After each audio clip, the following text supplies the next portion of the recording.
Halo, dan selamat datang di pembahasan mendalam kita kali ini. Hari ini kita akan membedah sebuah materi yang jujur saja sangat menarik ya untuk diulik. Betul. Materinya ini sebenarnya cukup singkat, tapi padat banget. Iya, sangat padat. Jadi sumber kita hari ini adalah sebuah transkrip pendek dari video YouTube Shorts di kanal Official iNews. Transkrip ini isinya tanggapan dari perwakilan Partai Golkar terhadap usulan dari Komisi Pemberantasan Korupsi atau KPK. Nah, usulan KPK ini sebenarnya cukup lugas kan. Mereka mengusulkan supaya jabatan ketua umum partai politik di Indonesia itu dibatasi maksimal 2 periode saja. Benar, 2 periode dan itu diikat dengan undang-undang. Ya, diatur undang-undang. Dan misi kita di pembahasan kali ini adalah membedah ketegangan antara dua kutub pemikiran ini.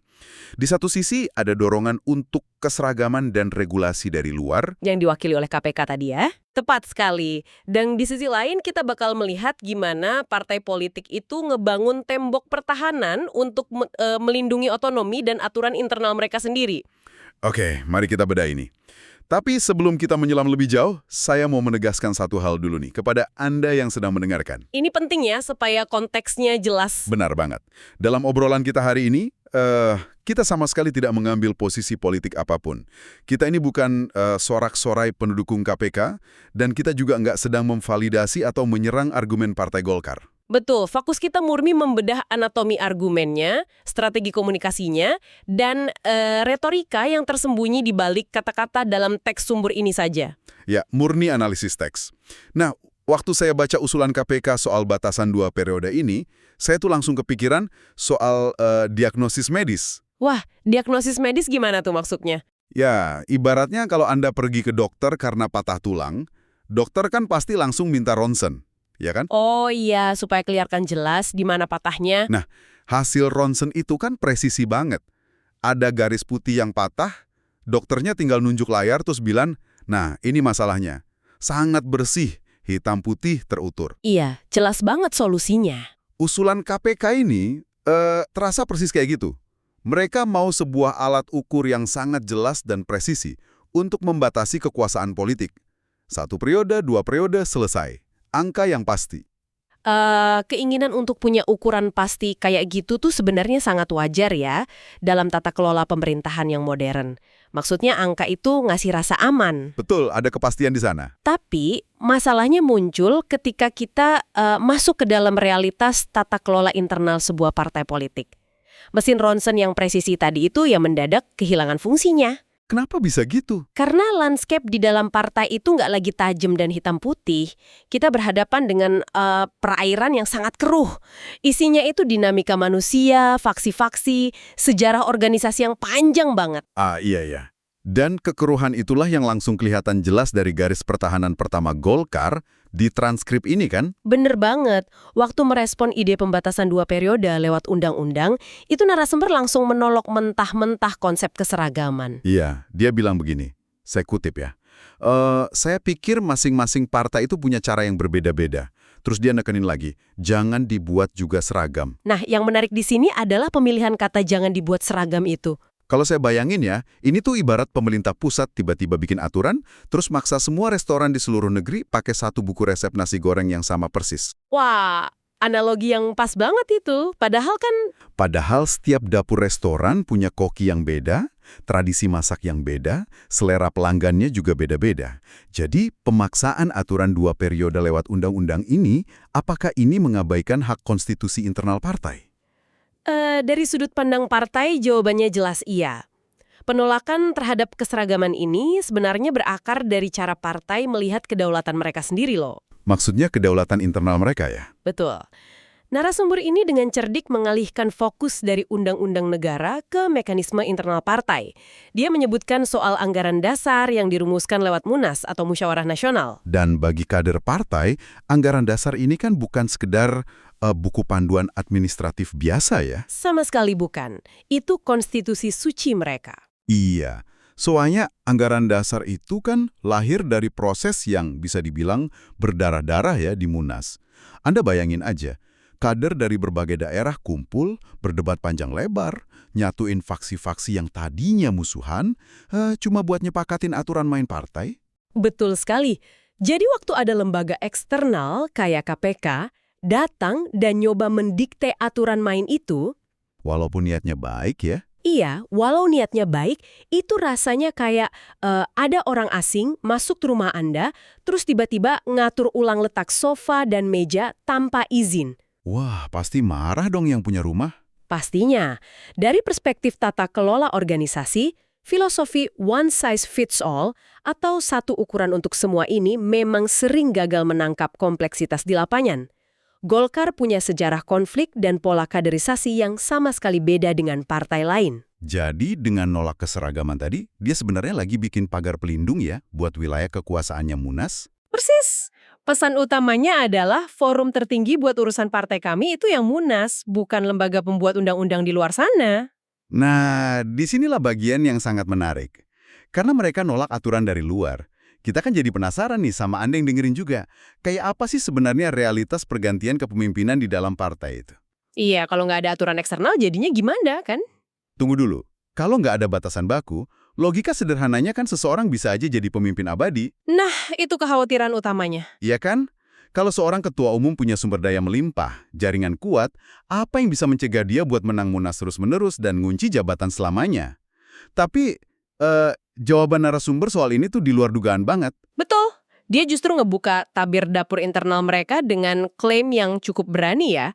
Dia bilang sistem di Golkar itu bukan juga periodik. Bukan periodik. Artinya, setiap Munas bisa aja ganti ketum. Gitu ya? Iya, dia merespons usulan KPK dengan menceritakan realitas pahit di lapangannya.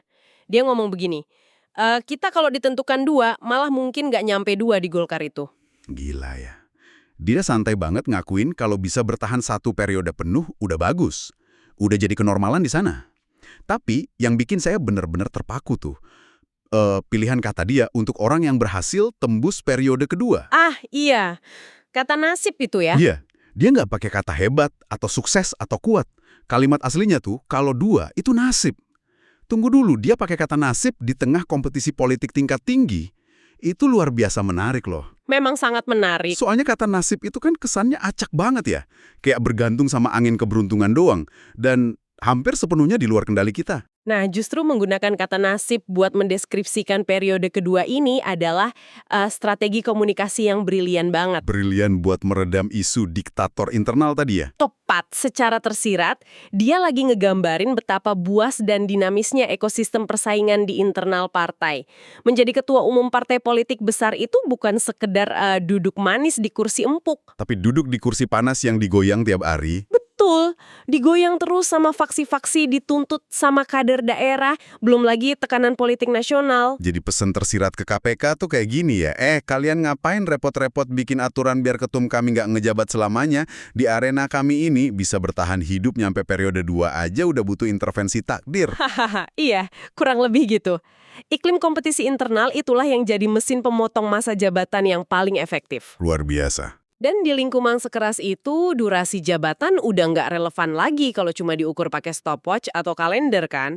Tapi narasumber ini pinter, dia nggak membiarkan argumennya terkurung 100% di kata nasib.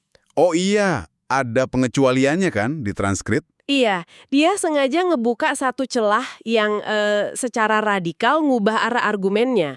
Dia nambahin, tapi kalau ada prestasi mungkin bisa lebih dari itu juga. Nah, nasib untuk 2 periode dan prestasi untuk bisa lebih dari 2 periode. Ini pergeseran metrik yang drastis banget nggak sih? Sangat drastis. KPK tadinya nawarin metrik berupa angka mutlak, maksimal 2 periode, titik. Angka yang pasti ya, kayak Ronsen tadi. Iya, tapi partai justru menyingkirkan angka pasti itu dan gantinya dengan metrik yang sangat kualitatif dan subjektif banget, yaitu prestasi. Dan yang bikin ini makin puitis ya, narasumbernya nutup kalimat itu dengan kata, wallahu alam. Hanya Tuhan yang tahu ya. Iya. Menyandingkan kata prestasi dan wallahu alam itu kayak menciptakan sebuah lanskap di mana ya peluang seorang pemimpin menjabat lebih dari 2 periode itu ada, tapi misterius banget. Betul. Saking misteriusnya jadi kerasa seolah nggak perlu dipagarin pakai aturan baku dari awal. Tapi tunggu. Kalau kita bicara soal prestasi sebagai syarat utama untuk menjabat lama, masalah mendasarnya kan siapa yang jadi jurinya? Nah, Itu dia pertanyaannya. Kalau angka 2 periode kan objektif ya. Anak SD juga bisa ngitung. Tapi prestasi, itu kan subjektif banget. Siapa yang berhak menilai ketum ini berprestasi atau enggak? Ujung-ujungnya pasti balik lagi kemana coba? Ke Munas lagi kan? Tepat. Ini nyiptain sebuah argumen yang melingkar secara sempurna. Kedaulatan dikembalikan seutuhnya ke tangan peserta Munas. Ngerti saya. Logikanya gini, kalau mayoritas pemegang suara di Munas menganggap ketumnya udah bawa kejayaan, menang pemilu, terus ngebanggain partai, atas dasar apa aturan dari luar berhak ngebatasin keinginan mayoritas itu? Persis, dari kacamata mereka, ngebatasin masa jabatan orang yang dinilai berprestasi oleh partainya sendiri itu, ya malah mencederai hak demokrasi kadernya. Jadi apa arti semua ini ya? Menarik banget ngelihat gimana mereka merangkai konsep ini untuk memperkuat identitas partainya. Apalagi narasumber ini kan nggak berhenti di penjelasan teknis doang. Dia secara eksplisit nepuk dada ngebanggain partainya. Iya, dia mau ngebedain partainya dari yang lain. Dia bilang begini, jadi bagi kami Golkar, ya, demokrasi di Golkar itu bukan demokrasi yang ala-ala seperti yang lain. Ya, kami terbuka. Nah, pemilihan frasa bukan demokrasi ala-ala itu penting banget buat dicermati. Itu buat nunjukin kalau mereka udah mateng ya organisasinya. Iya, dia ngirim sinyal kuat kalau kekuasaan di partainya itu benar-benar diperebutkan secara nyata. Bukan cuma sandiwara elit atau penunjukan langsung yang dibungkus pemilu-pemiluan. Keterbukaan dan kompetisi internal ini diklaim sebagai identitas mereka ya. Dan bagi mereka, identitas itu udah cukup banget buat jadi mekanisme check and balance tanpa perlu campur tangan aturan eksternal. Disinilah saya merasa kita sampai di bagian paling memukau dari transkrip singkat ini.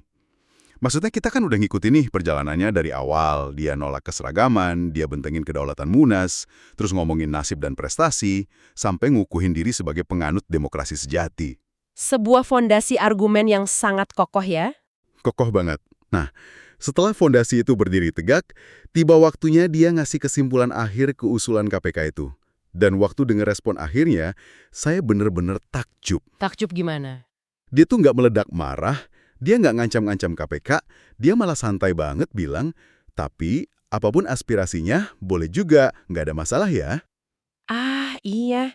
Mengubah label dari usulan regulasi menjadi sekedar aspirasi. Gila kan? Nyebut regulasi formal dari institusi negara cuma sebagai aspirasi itu tuh manuver diplomasi tingkat dewa. Ini cara yang sangat sopan sambil senyum buat bilang, idenya bagus banget, makasih masukannya, tapi kita nggak bakal nerapin itu di rumah kita. Jika kita hubungkan ini dengan gambaran besarnya, teknik ngubah label jadi aspirasi ini tuh cara klasik buat ngeredam konflik di komunikasi politik. Oh ya, kenapa gitu? Karena usulan regulasi itu kan bawa beban otoritas hukum ya, sesuatu yang dirancang buat mengikat dan wajib dipatuhi. Tapi kalau aspirasi tuh ya cuma pendapat, cuma harapan yang melayang di udara aja. Bener banget. Aspirasi itu sesuatu yang bisa kita dengerin sambil ngangguk-ngangguk santai, ngopi, tapi kita nggak punya kewajiban apapun untuk mewujudkannya. Dengan satu kata itu aja, dia udah melucuti semua daya ikat dari usulannya KPK. Betul. Sekarang coba Anda bayangin skenario sebaliknya. Gimana kalau dia meresponsnya dengan konfrontatif?